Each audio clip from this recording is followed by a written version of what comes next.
جمیعت الفلاح اسلامی تہذیبی مرکز کراچی اور مجلس محصورین پاکستان کے زیر اہتمام تکمیل پاکستان ایک سفر کے عنوان سے مذاکرے کا اہتمام جمیعت الفلاح ہال اکبر روڈ کراچی میں کیا گیا۔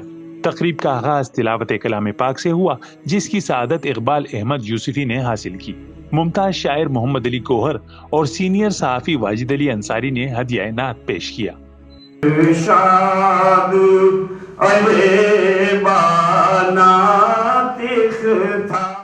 اس موقع پر صدر جمیعت الفلاح قیصر خان، مدیر روزنامہ جسارت کراچی مظفر اعجاز، deputy convener PRC Hamid Islam Khan, chairman Muhiban Pakistan foundation ممتاز حسین انصاری، ممتاز کالم نویس عارف مصطفیٰ، کمانڈر ریٹائرڈ سید سلامت شاہ، سیکریٹری جنرل جمیعت الفلاح قمر محمد خان، معروف سماجی و ادبی شخصیت جہانگیر خان و دیگر نے خطاب کیا۔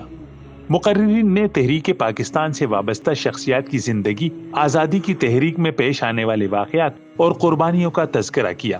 اسلام کے نام پر آزادی حاصل کرنے اور ریاست کے قیام کو ایک بڑی نعمت قرار دیتے ہوئے اس کی قدر کرنے اور ملک کی تعمیر و ترقی پر زور دیا۔